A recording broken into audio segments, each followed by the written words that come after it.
यह कहानी है उस पवित्र भूमि की जहाँ का हर पत्थर, हर किला और हर जंगल एक अनकही गाथा अपने भीतर समेटे हुए है। यह वही धरती है जो गोमती नदी के किनारे बसी थी, जहाँ राजमहलों से अधिक रणभूमि ने एक महायोद्धा को जन्म दिया, और वो महायोद्धा का नाम था महाराजा लाखन पासी। एक ऐसा पराक्रमी शासक जिनकी तलवार की धार इतनी तीव्र थी कि बड़े बड़े सम्राट भी उनके सामने खड़े होने से पूर्व 100 बार विचार करते थे। अवध की हवाओं में आज भी उनके पराक्रम की गूंज सुनी जा सकती है। परंतु एक प्रश्न उठता है कि यदि वे इतने वीर और सामर्थ्यवान थे तो उनकी कथा इतिहास के अंधकार में विलीन क्यों हो गई? कौन सा रहस्य था जिसने उनके दुर्ग को खंडहर में परिवर्तित कर दिया? लाखन पासी मात्र एक राजा नहीं थे, वे पासी समुदाय के स्वाभिमान, शौर्य और अस्मिता के प्रतीक थे। एक ऐसे वीर जिन्होंने घने वनों के मध्य केवल एक किला ही नहीं बल्कि एक संपूर्ण नगर लखनऊ की नींव रखी। उनका पराक्रम अद्वितीय था, परंतु हर प्रकाश के साथ एक छाया भी चलती है, और यही छाया धीरे धीरे लाखन पासी के गौरवगान को धूमिल करने लगी। वह रात जिसने इतिहास की धारा ही बदल दी। आसमान घने काले बादलों से ढका हुआ था। दुर्ग के विशाल प्राचीरों पर जलती हुई मशालें टिमटिमा रही थीं, परंतु वातावरण में एक विचित्र सन्नाटा व्याप्त था, जैसे कोई महासंकट समीप आ रहा हो। अचानक दूर से अश्वों की टापों की ध्वनि सुनाई दी। प्रहरियों ने अपनी दृष्टि तीक्ष्ण की। भालों की नोकें चंद्रमा की मंद रोशनी में चमक उठी, किंतु तब तक बहुत विलंब हो चुका था। एक गूढ़ षड्यंत्र रचा जा चुका था। कौन था वह जिसने अपने ही लोगों में विश्वासघाती उत्पन्न किए? कौन था वह जिसने लखन पासी के अभेद्य दुर्ग को मिट्टी में मिलाने का प्रण लिया? चलिए शुरू करते हैं महाराजा लाखन पासी की गौरव गाथा को। एक ऐसी कहानी जो समय के धुंधले में छुपी है, मगर जिसकी चमक आज भी अवध की मिट्टी में बसी हुई है। ये कहानी शुरू होती है उनकी जन्म की रहस्यमयी रात से, जब जंगल की हवाएं और गोमती की लहरें मानो किसी बड़े आने की भविष्यवाणी कर रही थी। ये कहानी शुरू होती है 10वीं सदी के उन धुंधलेवन दिनों से, जब अवध की धरती जंगलों से ढकी थी और गोमती की लहरें अपनी चुप्पी में अनगिनत रहस्य समेटे बहती थीं। एक ऐसी रात थी जब आसमान पर बादल गरज रहे थे और हवा में एक अजीब सी सनसनाहट थी। उसी रात पासी समुदाय के एक साधारण परिवार में एक बच्चे की किलकारी गूंजी। उनका नाम रखा गया महाराजा लाखन पासी। ये कोई आम जन्म नहीं था। गांव के बुजुर्ग आज भी उस रात की बात करते हैं जब बिजली कड़की और एक तारा मानो आसमान से टूटकर धरती पर आ गिरा। लोग कहते हैं कि ये संकेत था एक महान योद्धा के आने का। पासी समुदाय के बीच ये बात फैल गई कि ये बच्चा उनकी तकदीर बदलने वाला है। उनके माता पिता जंगल के मेहनतकश लोगों में से एक थे, जो ताड़ी निकालकर और प्रकृति के साथ तालमेल बिठाकर जीवन चलाते थे। मगर उस रात उनके छोटे से घर में जो रोशनी फैली वो साधारण नहीं थी। कहते हैं कि लाखन के पिता ने उसी रात एक सपना देखा। एक छोटा शेर जो जंगल की घास पर खेलते हुए अचानक एक विशाल पहाड़ पर चढ़ गया और वहां से दहाड़ने लगा। सुबह जब वो जागे तो उनके दिल में एक अटल यकीन था कि उनका बेटा कोई बड़ा काम करेगा। गांव के एक बूढ़े ज्योतिषी ने भी आकर कहा, ये बालक राजा बनेगा, उसकी तलवार दुश्मनों को काटेगी और उसकी बुद्धि नगर बसाएगी, मगर उसकी राह खून और आग से होकर गुजरेगी। लाखन का बचपन जंगल की छांव में बीता। जहां गांव के बच्चे मिट्टी में खेलते और हंसते खिलखिलाते, वहीं लाखन की दुनिया कुछ और थी। उनकी आंखों में एक अलग आग थी, एक ऐसा जुनून जो उन्हें सबसे अलग करता था। 5 साल की उम्र में ही वो पेड़ों की ऊंची टहनियों पर चढ़ जाते, नदी के किनारे तीर चलाना सीखते और जंगल के हर रास्ते को अपनी हथेली की लकीरों की तरह याद कर लेते। उनकी माँ उन्हें प्यार से जंगल का नन्हा शेर कहती और उनके पिता उन्हें लकड़ी की छोटी तलवार थमाकर कहते, बेटा ये सिर्फ खेल नहीं, ये तेरी ताकत की पहचान है। एक बार जब वो शायद 7 साल के थे, तब गांव पर कुछ जंगली डाकुओं ने हमला कर दिया। गांव वाले डर के मारे अपनी झोपड़ियों में छुप गए, मगर छोटा लाखन अपनी माँ के पीछे नहीं छुपा। उसने पास पड़े एक बड़े पत्थर को उठाया और झाड़ियों में छुपकर डाकुओं के सरदार को ऐसा मारा कि वो धड़ाम से जमीन पर गिर पड़ा। जब गांव वालों ने ये देखा तो उनकी आंखें चमक उठीं। उस दिन से हर कोई जान गया कि लाखन में कुछ खास है, एक ऐसा साहस जो उम्र की सीमाओं से परे था। पासी समुदाय के लोग उसे अपना नन्हा हीरो मानने लगे। समय बीतता गया और लाखन बड़े होते गए। उनकी कद काठी मजबूत हो गई और उनकी आंखों की चमक अब आग में बदल चुकी थी। 15-16 साल की उम्र तक वो एक ऐसे नौजवान बन चुके थे जिसे देखकर लोग रुक जाते थे। उनकी ताकत की कहानियां एक गांव की सीमाओं को पार करने लगी। उस दौर में अवध की धरती पर छोटे छोटे कबीले आपस में लड़ते रहते थे। कोई बड़ा राजा नहीं था जो सबको एक कर सके, मगर लाखन के मन में एक सपना पल रहा था, अपने लोगों को एकजुट करने का, एक ऐसा राज्य बनाने का जहां पासी समुदाय को सम्मान मिले। एक दिन जब वो 16 साल के थे, तब एक पड़ोसी कबीले ने उनके गांव पर हमला बोल दिया। दुश्मन की तादाद ज्यादा थी और गांव वाले हार मानने को तैयार थे, मगर लाखन ने हार नहीं मानी। उन्होंने अपने दोस्तों को इकट्ठा किया, जंगल में छुपकर रणनीति बनाई और फिर उस रात जब चांद बादलों में छुपा था, उन्होंने हमला बोल दिया। उनकी तलवार ने दुश्मन के सरदार को जमीन पर पटका और सुबह होने तक गांव फिर से आजाद था। उस जीत के बाद उनकी कीर्ति दूर दूर तक फैल गई। लोग कहने लगे, लाखन कोई लड़का नहीं, एक तूफान है। तब पासी समुदाय में एक नई उम्मीद जगी। एक ऐसा नेता मिल गया था जो उन्हें जंगल की गहराइयों से निकालकर किलों की ऊंचाइयों तक ले जाएगा। लाखन पासी अब 16 साल के उस नौजवान से कहीं आगे निकल चुके थे। उनकी उम्र 20 के करीब पहुंच रही थी और उनके कंधों पर अब सिर्फ अपने गांव की नहीं बल्कि पूरे पासी समुदाय की जिम्मेदारी थी। उनकी हर जीत के साथ उनकी कीर्ति फैलती जा रही थी। उस समय अवध की धरती पर अराजकता का आलम था। छोटे छोटे कबीले और ठाकुर आपस में लड़ते रहते थे। कोई एक शक्ति नहीं थी जो सबको जोड़ सके। फिर उन्होंने अपने आसपास के गांवों को एकजुट करना शुरू किया। उनकी बातों में जादू था और उनकी तलवार में वो ताकत जो दुश्मनों को घुटनों पर ला देती थी। धीरे धीरे उनके साथ एक छोटी सी फौज बनने लगी, साहसी पासी योद्धाओं की, जो अपने नेता के लिए जान देने को तैयार थे। एक दिन जब सूरज गोमती के पानी पर सोने की किरणें बिछा रहा था, तब लाखन उस ऊंचे टीले पर खड़े थे जो जंगल के बीच एक मूक पहरेदार की तरह खड़ा था। उनकी नजरें दूर तक फैली हुई थीं। उन्होंने अपने साथियों से कहा, ये जगह सिर्फ जंगल नहीं रहेगी, यहाँ एक ऐसा किला बनेगा जो आने वाली सदियों तक हमारी शक्ति की गवाही देगा। उस दिन से शुरू हुआ उनका सबसे बड़ा सपना, और वह था एक नगर का निर्माण। लाखन ने अपने हाथों से उस टीले पर काम शुरू करवाया। पासी समुदाय के लोग दिन रात मेहनत करने लगे। पत्थर ढोए गए, मिट्टी को आकार दिया गया और धीरे धीरे एक विशाल किला खड़ा होने लगा। ये किला कोई साधारण ढांचा नहीं था। 1.5 किलोमीटर लंबा और चौड़ा और जमीन से 20 मीटर ऊंचा। इसे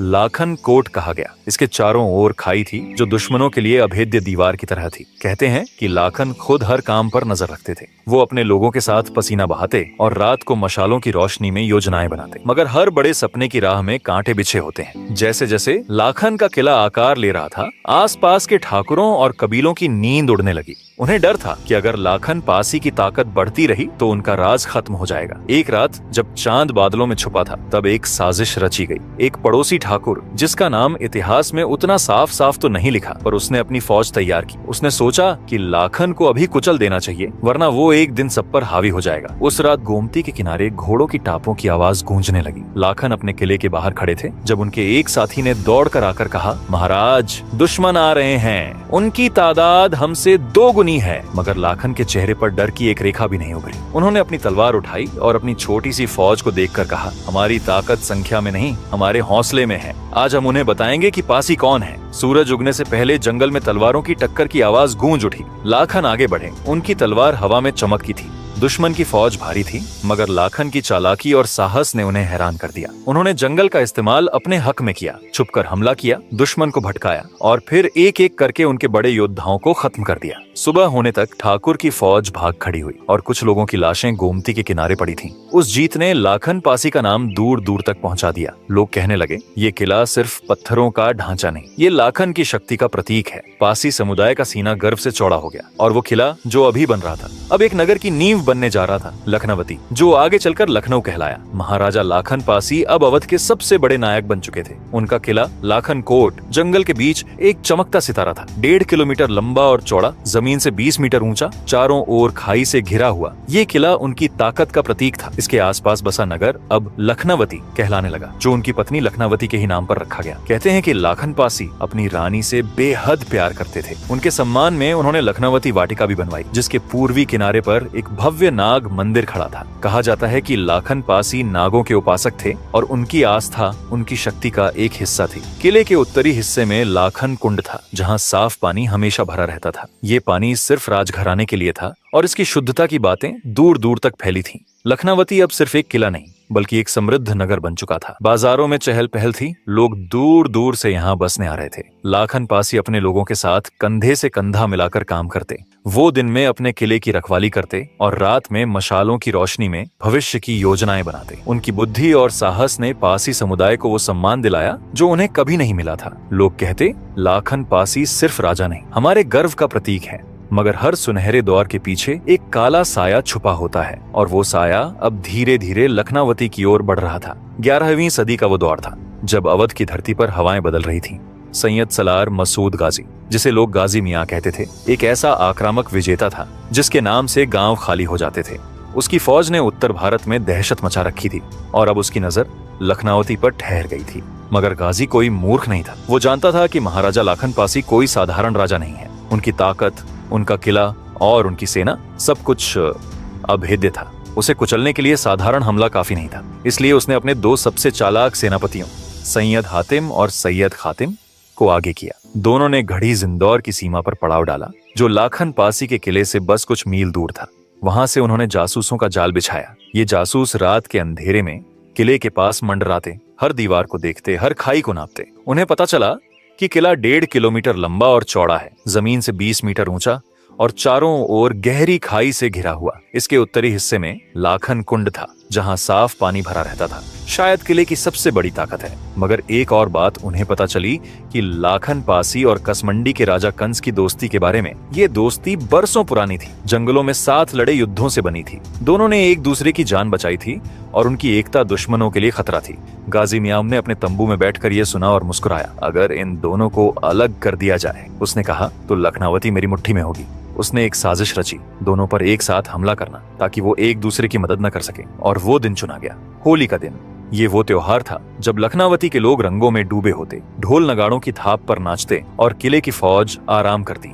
गाजी को पता था कि ये मौका लाखन पासी की सबसे बड़ी कमजोरी बन सकता है। उसने अपनी घुड़सवार फौज को तैयार किया और चुपके से गोमती के किनारे बढ़ने का हुक्म दिया। होली की शाम थी। लखनावती में चारों ओर खुशी का आलम था। लोग लाल गुलाबी रंगों से सराबोर थे, बच्चे हंस रहे थे और ढोल की थाप हवा में गूंज रही थी। किले के अंदर शांति थी। महाराजा लाखन पासी अपनी पत्नी लखनावती और परिवार के साथ थे। लखनावती वाटिका में नाग मंदिर की पूजा के बाद वो आराम कर रहे थे। उनकी तलवार पास में रखी थी, मगर उस दिन वो योद्धा नहीं, एक पति और पिता थे। मगर ये शांति ज्यादा देर नहीं टिकी। अचानक किले के पहरेदारों ने चिल्लाकर खबर दी, महाराज, दुश्मन! दूर से घोड़ों की टापों की आवाज तेज होती जा रही थी। धूल का गुब्बार उठ रहा था और मशालों की रोशनी में सैकड़ों घुड़सवार दिखाई दिए। सैयद सलार मसूद गाजी की फौज किले की ओर बढ़ रही थी। लाखन पासी ने एक पल भी गंवाया नहीं। उनकी आंखों में आग भड़क उठी। उन्होंने अपनी तलवार उठाई, कवच पहना और घोड़े पर सवार हो गए। अपनी सेना को आवाज दी, आज होली का रंग खून से रंगेगा, तैयार हो जाओ। उनकी आवाज में वो गर्जना थी जो जंगल के शेरों को भी कांपने पर मजबूर कर देती थी। युद्ध शुरू हुआ। ये कोई साधारण लड़ाई नहीं थी, ये एक भीषण संग्राम था। लाखन पासी की सेना भूखे शेरों की तरह दुश्मन पर टूट पड़ी। उनकी तलवारें हवा में चमक रही थीं और हर वार के साथ गाजी के सैनिक ढेर हो रहे थे। मगर गाजी की फौज इतनी आसानी से हार माने वाली थोड़ी थी। उनके पास घुड़सवारों की भारी तादाद थी, तेज, क्रूर और बेरहम। उन्होंने किले की खाई को पार करने की कोशिश की, मगर लाखन ने अपनी रणनीति से उन्हें रोक दिया। जंगल का फायदा उठाते हुए उनकी सेना ने दुश्मन को भटकाया और फिर अचानक हमले किए। मगर गाजी का असली प्लान अभी सामने आना बाकी था। हुआ ये था कि लाखन पासी युद्ध भूमि में तूफान की तरह लड़ रहे थे। उनकी तलवार बिजली की तरह कड़क रही थी। वो आगे बढ़े और गाजी के बड़े बड़े योद्धाओं को एक एक करके धूल चटाते गए, मगर दुश्मन ने उन्हें चारों ओर से घेर लिया। तलवारों की चमक, खून की बौछार और घोड़ों की चीखें, चारों ओर मौत का तांडव मचा था। लाखन हर हमले का जवाब दे रहे थे। उनकी सेना उनके पीछे डटी हुई थी, मगर गाजी की फौज की तादाद बढ़ती जा रही थी। और फिर वो पलाया। गाजी का एक सैनिक जो पीछे से चुपके से आया, उसने धोखे से अपनी तलवार चलाई। एक जोरदार वार और लाखन पासी की गर्दन पर तलवार लगी। उनका सिर धड़ से अलग होकर जमीन पर गिर गया। खून की धार बह निकली और एक पल के लिए ऐसा लगा कि सब खत्म हो गया। मगर जो हुआ वो इतिहास के सबसे हैरान करने वाले पलों में से एक था। ऐसा लोक गीतों में लोग कहते हैं कि लाखन पासी का सिर कट चुका था, मगर उनका धड़ रुका नहीं। दोनों हाथों में तलवार लिए वो घोड़े पर सवार रहे। उनका धड़ आगे बढ़ा और दुश्मन पर टूट पड़ा। सिर कटे होने के बावजूद उन्होंने कई सैनिकों को मौत के घाट उतार दिया। उनकी तलवारें हवा में चमक रही थीं और हर वार के साथ गाजी की सेना में दहशत फैल रही थी। गाजी के सैनिक ये देखकर सन्न रह गए। उनकी बहादुरी ने दुश्मनों के दिल में डर भर दिया। मगर आखिरकार वो वीर धड़ भी जमीन पर गिर पड़ा। जहां वो धर गिरा, उस जगह का नाम सरकटा नाला पड़ गया। ये युद्ध चौपटिया के पास अकबरी दरवाजे के करीब हुआ था। कहते हैं कि जब लाखन पासी शहीद हुए तो उनकी सेना ने आखिरी सांस तक लड़ाई जारी रखी, मगर गाजी की फौज ने लखनवती पर कब्जा कर लिया। लाखन पासी की शहादत के बाद लखनऊ की कहानी धुंधली पड़ गई। पासी समुदाय ने अपने वीर शिरोमणि को कभी नहीं भूला। उनकी गाथा गीतों में बसी, कहानियों में जिंदा रही। मगर भारत की जटिल सामाजिक व्यवस्था में दलितों का इतिहास बचाना आसान नहीं था। कुछ इतिहासकारों ने यह साबित करने की कोशिश की कि लखनऊ को लाखन पासी ने नहीं बसाया। वो कहते हैं कि ये सिर्फ एक लोक कथा है, मगर सच कुछ और कहता है। अंग्रेजों ने जब इस इलाके पर शासन किया तो उन्होंने गहन छानबीन की। उनकी पड़ताल में साफ हुआ कि लखनऊ की नींव महाराजा लाखन पासी ने रखी थी। 1940 के दशक में ब्रिटिश शासन के प्राइमरी स्कूलों में ये पढ़ाया जाता था। मुंशी नवल किशोर के प्रेस से छपी किताबें हजरतगंज, लखनऊ से प्रकाशित इस सच को दर्ज करती थीं। उस दौर में बच्चे पढ़ते थे कि लाखन पासी ने लखनऊती को बसाया, जिसका नाम बाद में लखनऊ हुआ। मगर आजादी के बाद एक साजिश के तहत ये सच पाठ्यक्रम से गायब कर दिया गया। पासी समुदाय का गर्व, लाखन पासी की गाथा मिट्टी में दबी सच्चाई की तरह आज भी अपने सम्मान की लड़ाई लड़ रही है। और इस तरह उस रात लखनऊती की धरती खून से लाल हो गई। महाराजा लाखन पासी का सिर भले ही कट गया, मगर उनकी वीरता उस सरकटा नाले की मिट्टी में हमेशा के लिए बस गई। उनका किला आज खंडहरों में नहीं, बल्कि लखनऊ की हर गली, हर नुक्कड़ में जिंदा होनी चाहिए थी। वो कहीं मिट चुकी है। वो टीला जहां आज किंग जॉर्ज मेडिकल कॉलेज खड़ा है, चुपचाप उनकी गाथा सुना रहा है। मगर क्या हमने उस गाथा को सुना? क्या हमने उस वीर को याद रखा जिसने अपनी आखिरी सांस तक अपने लोगों के लिए लड़ाई लड़ी? या फिर हमने उन्हें इतिहास के धुंधलके में खोने दिया, कुछ पन्नों और लोक कथाओं तक सीमित कर दिया? आज मैं आपसे पूछता हूँ, क्या ऐसे शूरवीरों का सम्मान सिर्फ कहानियों में होना चाहिए? क्या उनकी गूंज हमारे स्कूलों में, हमारे बच्चों के दिलों में नहीं गूंजनी चाहिए? लाखन पासी ने लखनऊ को नहीं बसाया, बल्कि अपनी मेहनत, अपने खून से उसे सींचा। तो फिर क्यों उनकी कहानी को मिटाने की साजिश हुई? क्यों उनकी विरासत को भुला दिया गया? सोचिए, इस लखनऊ की मिट्टी की खुशबू में उनके बलिदान की महक है। हर बार जब आप लखनऊ की सड़कों पर चलें, याद रखिए कि ये धरती एक वीर की देन है। नीचे कमेंट में बताइए, क्या आपको नहीं लगता कि लाखन पासी जैसे नायकों की गाथा हर भारतीय तक पहुंचनी चाहिए? और अगली बार आप किस वीर की कहानी सुनना चाहेंगे? और अगर ऐसे ही आप महाराजा सुहेलदेव की कहानी सुनना चाहते हैं तो स्क्रीन पर दिख रहे वीडियो पर जरूर क्लिक करें। तब तक इस धरती के असली हीरों को अपने दिल में जिंदा रखिए। उनकी तलवारें भले ही चुप हो गईं, मगर उनकी पुकार आज भी गूंज रही है, सम्मान की, स्वाभिमान की और सच की। तब तक के लिए जय लखनऊ, जय भारत।